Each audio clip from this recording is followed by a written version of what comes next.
And it's easy to Cool. it's easy to just like cut stuff like this beginning. I'll just chop off and usually most of the time there's not a lot of errors in the middle. If there are, they're easy to cut out. And then it can always shift stuff around if necessary.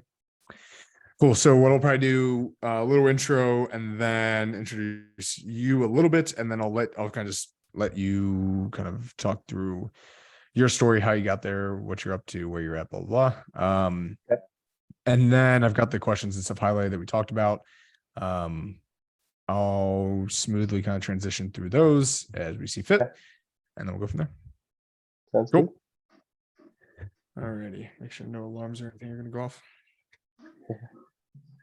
All right, everyone. Welcome back to another episode of the R2 podcast. My name is Sean, and today I'm here with another Student Mentor Spotlight with our guest, Connor Stine, president from NWHSU at Northwest Sports Health. Oh my God. Science Health University. Health Sciences University, right? There you go. So it's a mouthful, just like NYCC changing their name. Anyway, up there in the cold north of Minnesota. So I will let him introduce himself.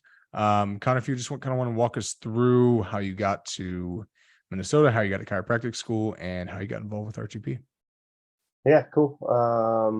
I'm a current T8, I guess, soon to be T9 chiropractic student at Northwestern.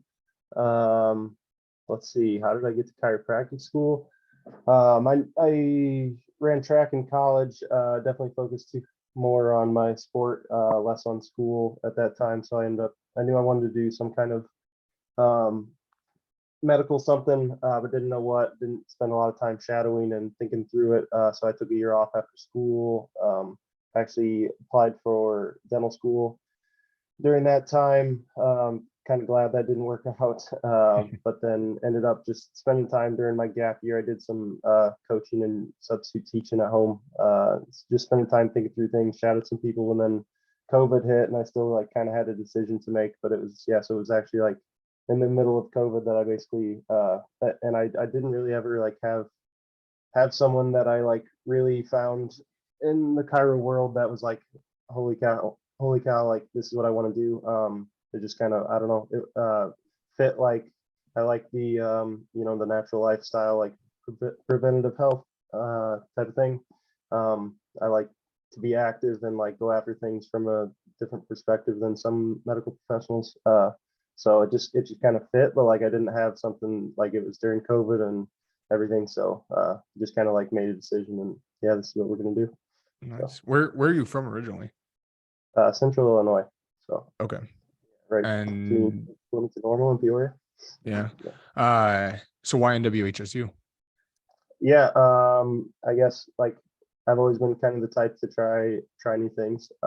So undergrad, I went to Wichita State in Kansas. It was both places. Like Wichita was 8 hours, and this was 7 hours. So it was just kind of close enough that I can get home if I need to, but kind of different enough just to like get away. And as I don't know like where for sure I want to end up, and just wanted to experience new things while I have a chance. So just different.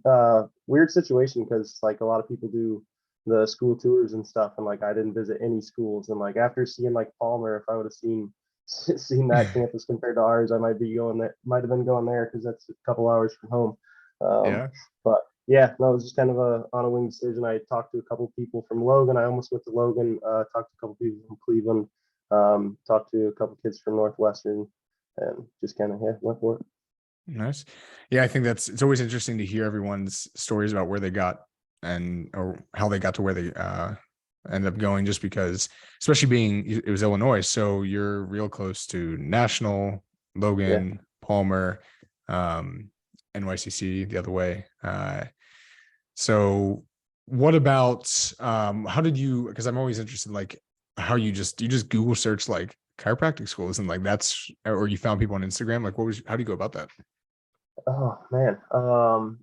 I think like definitely Googled chiropractic schools. I can't even remember like one of the kids that I still know up here, he's not doing all the things that I'm doing anymore, but anyways, I remember like a random podcast is actually like one of the kids that I talked to up here, and I like DM'd him or something, and I just like got on a phone call with a kid that happened to go to school here.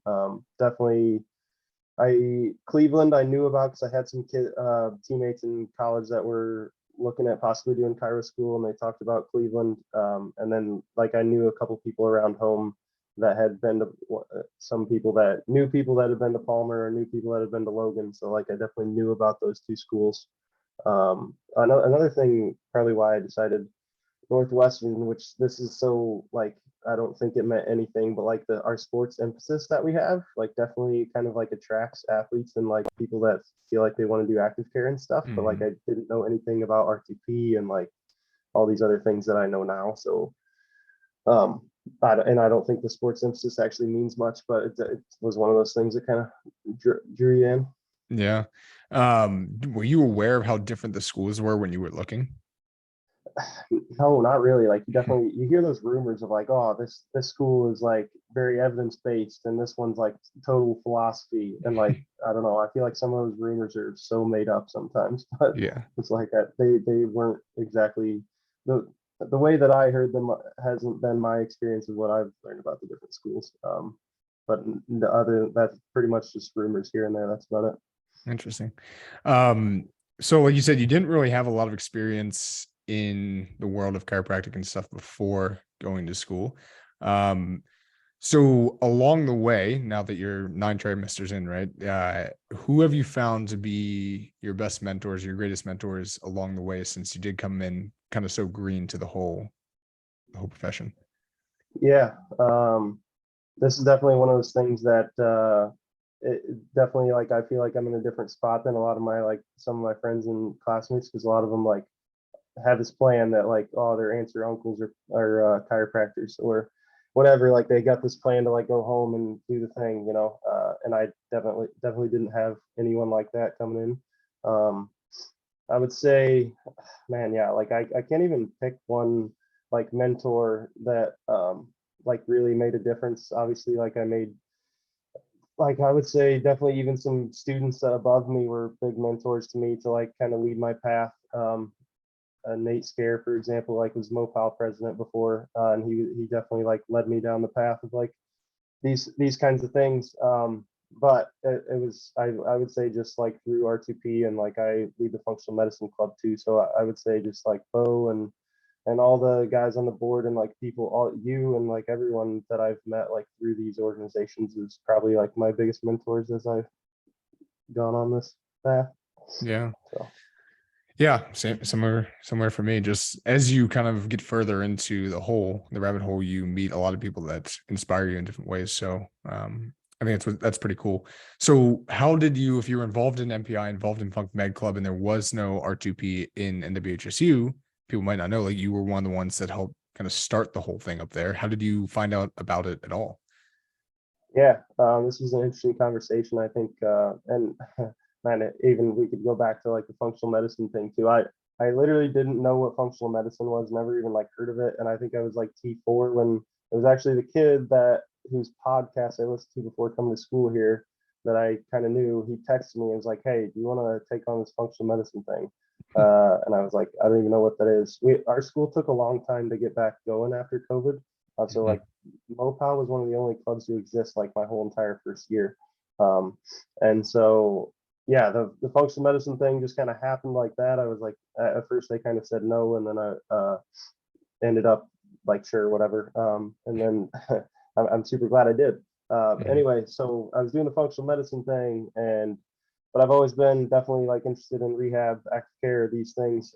So I had a couple of professors definitely that took some of the one thing I will say about the sports emphasis here is like we do have some really good like basic kind of rehab classes that are through that. Like we had one that was in the weight room that was really I would say like my favorite class that I took here that kind of put helped me like understand rehab at its basic concepts. And it was Dr. Oswald who teaches that class, and then I was in one of his classes, PT2, during I believe my sixth trimester, and I was like, I literally came up to him after class and was like, man, we like I'm doing this functional medicine thing, but we need a rehab club of some kind. Like, what has there ever been here? And we actually did have RTP before COVID. And I actually wanted to ask you this, like, what do you know about like how the progression of RTP and like what it was like before COVID? Because I feel like it's really kind of growing, and we're doing the seminars and things that we weren't doing before. What do you know about like the? Yeah, I well, what's weird is I started because did you start in 2020 as well? Yeah, fall 2020. Okay. So I started in spring 2020. Yeah. Um, so my recollection of it is almost non-existent because I started when clubs were essentially gone. We're off campus, they were more online. So I didn't get to experience any of it like when Corey was a rep at Logan. The only insight I have is old pictures and videos and stuff on our Instagram, and then as well as my mentor from back in Ohio was like R2P rep and president and stuff when he was down here in mid 2010s, 2015, something like that, 2016. So it was interesting and probably a similar experience to yours where you could kind of sort of talk to the people that used to run it, but you didn't personally live through what it was before COVID. So you almost kind of started from like a fresh slate, like a blank slate, because you're like, I don't really know what it used to look like. So I guess we're just going to kind of do our own thing. But the long story is Craig Liebenson started back in early Yeah. 2000s. Yeah. And then obviously Bo's talked about that where it started spreading to like SCU and then Logan and stuff. So it's definitely the biggest and most exciting it's ever been at this point. Yeah.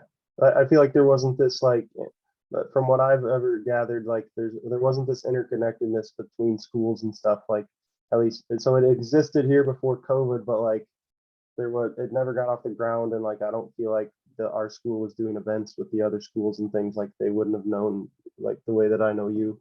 Mhm. So yeah, it just seems like it was different. Definitely not as structured in terms of like what they were teaching at clubs and stuff. So super Yep. cool. But anyways, yeah, Dr. Oswald basically told me that we used to have an ACA rehab and a rehab to performance, and those were.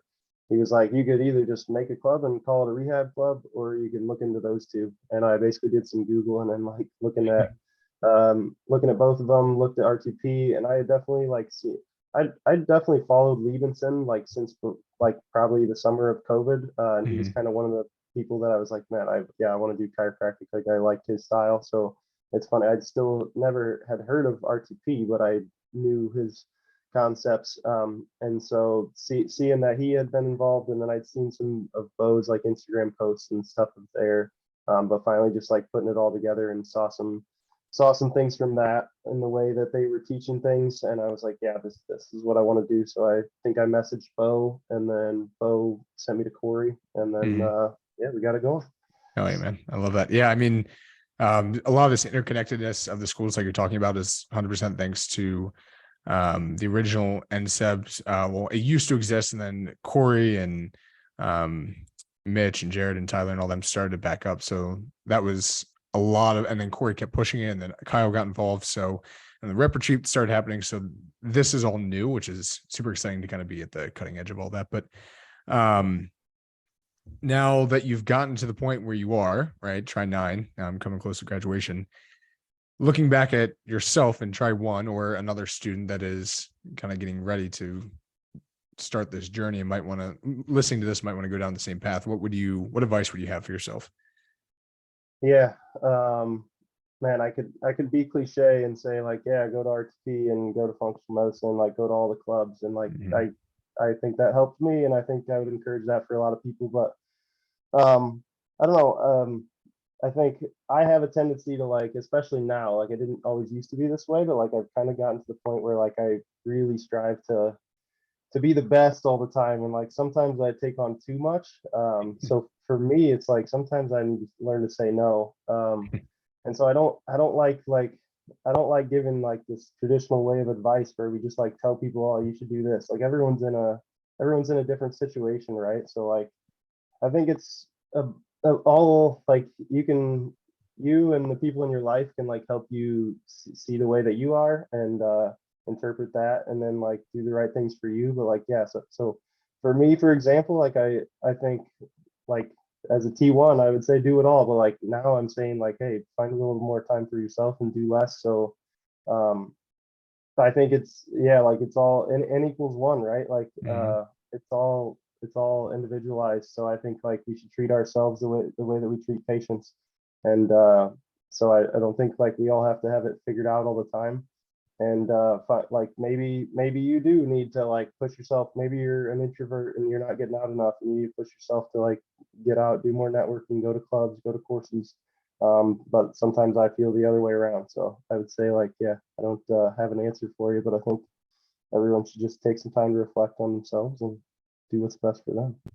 Yeah, I love that. Put that in a t-shirt. Treat yourself like you treat a patient, because I think that's so true. Is during school is you're surround. I'm noticing this now that I'm out on preceptorship. Is for 3 years or so, give or take, you are in a bubble of, and hopefully you surround yourself with like the best students around you that want to grow and want to push the envelope.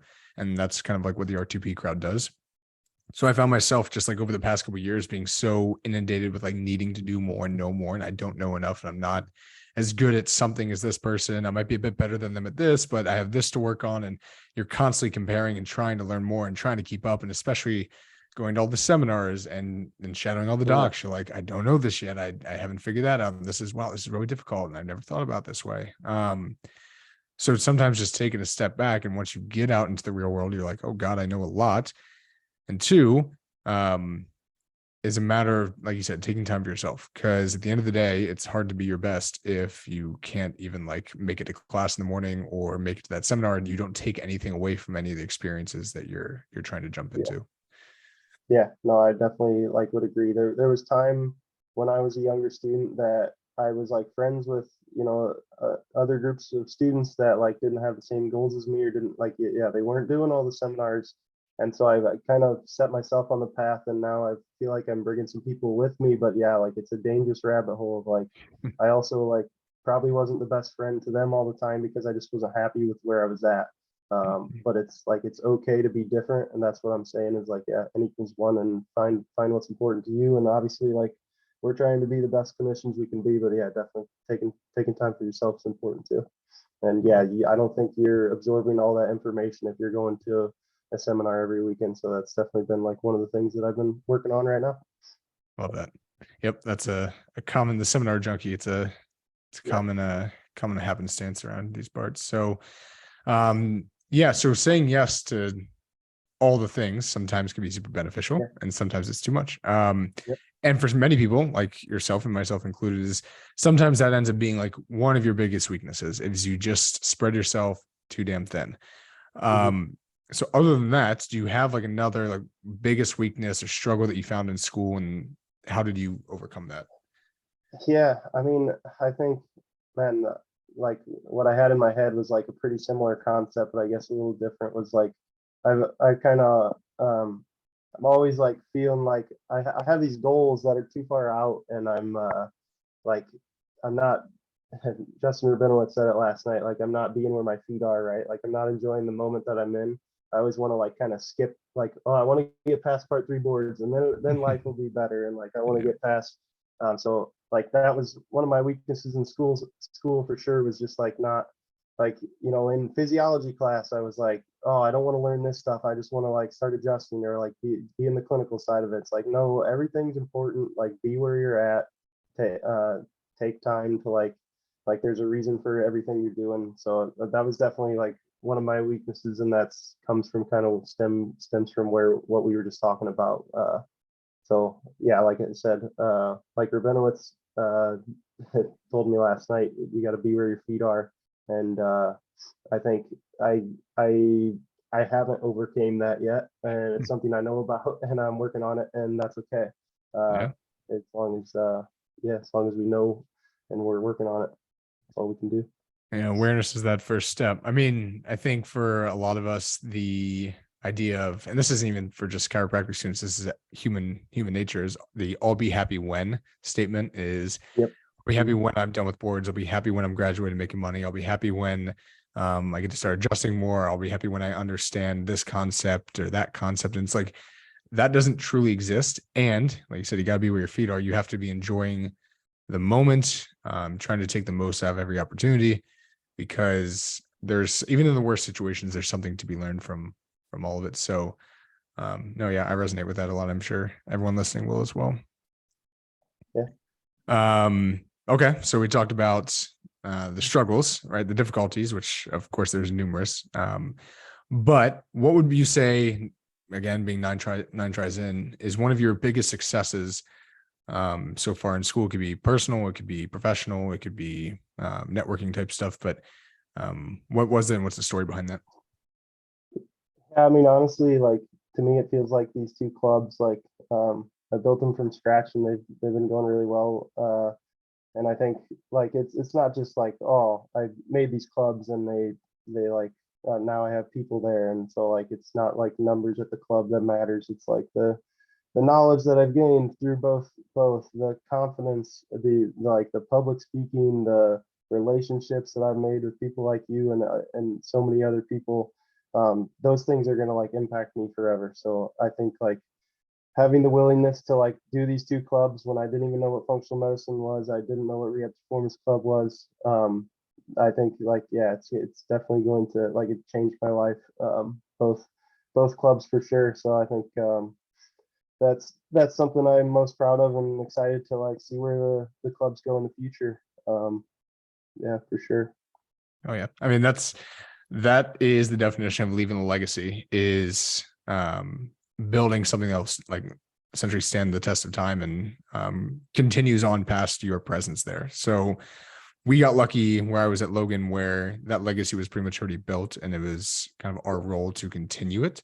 Being on the ground floor and starting the thing is huge. I mean, Palmer RTB is doing the same thing. They were only started like a year before you guys, and it's all about getting the most important and the most driven people in the positions at the right time. And I think you guys have both done such a good job of that, that like you said, it's this profession is not only what you can do with your hands and your brain, but also the network that you build.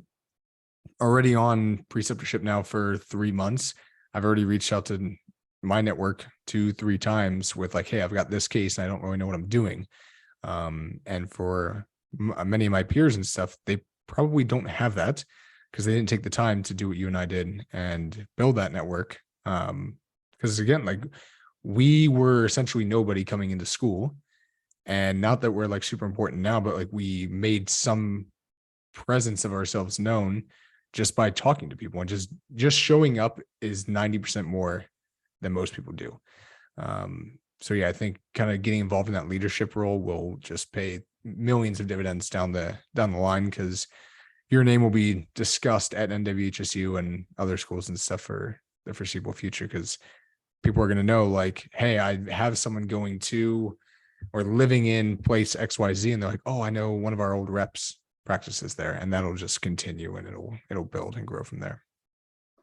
Yeah, no, that's very exciting to see where it goes. And I mean, I think I built especially with the RTP thing, like I built a team that I think I'd take to battle with anyone, and Yeah. I think we're leaving it in good hands, and like the thing's been growing. So yeah, it's gonna be cool to see where it goes. And yeah, like I appreciate what you said, and yeah, like I look forward to hopefully those students like continuing to look up to me or contact me for things and Yeah. stuff like that.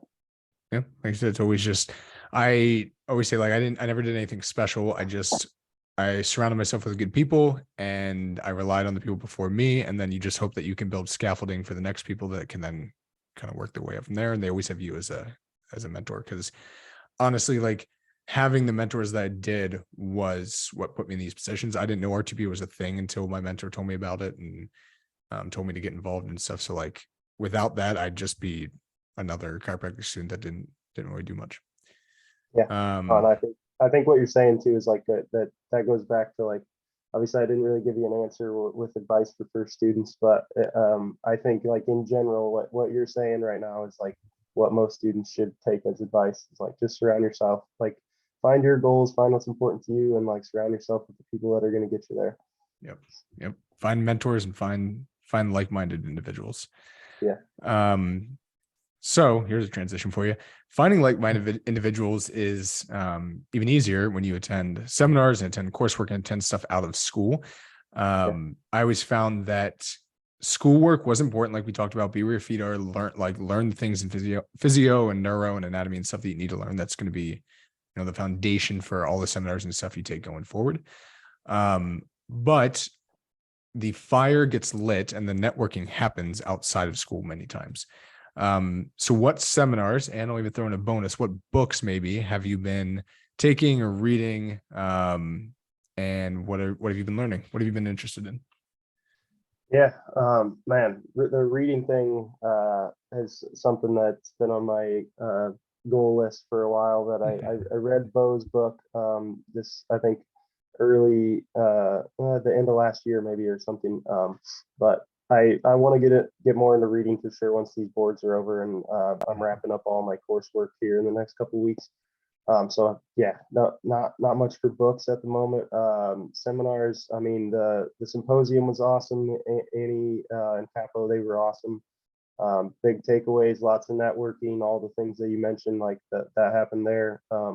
Kyle's course that he did, the principles of chiropractic, updated principles of chiropractic, that we took. A few of us went down to Palmer and we took that, and we're actually hosting that one this weekend. So that'll probably, by the time this podcast is out, we'll have hosted that, and we're gonna have a good group for that. So I'm excited. But that one was really good for me, and I think like it all circled back to like what this whole conversation has been, because it was all about like if we understand the principles of, mobility, stability, motor control, and like and the physiology of like what we're affecting in the neurocentric approach, and like some of these like principles that mattered in T2 and T3, and I didn't understand why it mattered and all these things. But he does a really good job in that course of he'll hammer the word principles the whole weekend, and there's a reason for it, because if we understand the principles, we can really, like, it leaves us the option to do whatever we want. And I actually did my own presentation on this in functional medicine yesterday, basically talking about like what true functional medicine means to me. And I talked about the N=1 thing, and I think it's the same thing in functional medicine. Is like if we understand the principles of systemic health and the biochemical processes and physiology and all these things, and like it leaves us freedom to do whatever we want. And that's fun, right? Like if you're just following a diet or a protocol, or if you're just adjusting the same thing every day or whatever, like that stuff's boring to me. And I think like if we understand the principles of all the things, it leaves us the option to be creative, and that's when we have fun in practice. Yeah. I think the R2P model of N=1 and principles-based care extends outside of active care and active rehab, because it's being a clinician is just understanding the basic foundations, like we talked about, the neuro, the physio, the anatomy, the biomechanics, all that. And then in the functional med world, it's a lot of the nutrition, biochem, vitamins, minerals, all that type of stuff. So it all comes back, as much as it sucks taking the tests and taking the classes and stuff, everything that's important will continue to recirculate. I was just listening to Gestalt's integration course they had put out a while ago, and they had a quote in there that kind of speaks to this, that David Butler, one of the writers of Explain Pain, who's teamed up with Lorimer Mosley and stuff in the past, it says each profession or group presumably has something to offer, and surely they all can't be correct. Somehow we need to extract what is common and beneficial from the various groups. So R2P and Funk Med, like you're expressing, is the best way in our mind to practice is by doing a multimodal approach, integrating a lot of different things, and not being a slave to any technique, because they all can't be correct. They are all ideal with different patients at different times. 100%. Yeah. And if R2P taught us nothing, it taught us that. Yeah, no, that's exactly what I talked about yesterday. With like, I was talking about a case study, and it was like, I asked like, what would you guys do first? And I said, there's no wrong answer, but like you have to know the patient in front of you, and we just discussed like what kind of questions needs to be asked, and like how you get to know the person, and it's all about people skills. And I actually asked the question too this week that in Justin Rabinowitz's course, for those of you who know him, taking his business course right now, and I'm questioning, can the same principles be applied there? And I don't see why not. But he he was talking about treatment plans, and I would say like they typically do a pretty similar treatment plan in terms of like how many visits and for how long and stuff with like everyone. And I was asking questions like, oh, can I, you know, time of the visit for the patient and how many weeks I should see them and how often a week, all these things. Like, I get that it makes it easier and probably better for the business to like just do the same thing all the time. But I was like, can we personalize to the patient, personalize this to the patient by like understanding where they're at with financials and all the other things? Like it's all N=1, right? Yeah. Yeah. And I think, like you said, the principles-based approach can be applied to anything, especially business. You have to understand some basics of accounting and finance and business and marketing. But at the end of the day, like the people before us are building again a foundation for us to build off of. So if there's some parts of whatever you've learned in the past, like, don't totally agree with that, or I think I can do it better. That's the point, because that's exactly what the person you're listening to did with the person before them. Everything is just a growth mindset and trying to make things better for ourselves and for our patients and all that. Yeah. So cool, man. This has been a great chat. Yeah. Any closing thoughts for the people? Oh man, yeah. Just continuing to treat yourself like you treat patients. Like I said, I think it's huge to just consider the N=1 thing all the time, and then like have give yourself some audits. Like how are you doing? Checking on yourself, checking on your patients. Like the functional medicine world, like whether it's their weight or what their poops look like, or like whatever you want to make it, man. Just like N=1. Use your audits, like check in, and you'll be in a good spot and make things more fun. Yeah, I love that. Your life audits don't only exist in the treatment room; they also exist in life. Sure. Cool, man. Appreciate you hopping on. And yeah, this will come out in a few weeks. Of course, man. This will come out in a few weeks after we recorded this. And yeah, we'll keep chatting with more students that have vastly different stories and different advice to tell. So with that, thank you guys for listening, and we'll see you next time. Awesome. Thanks, Sean. All right. Boom.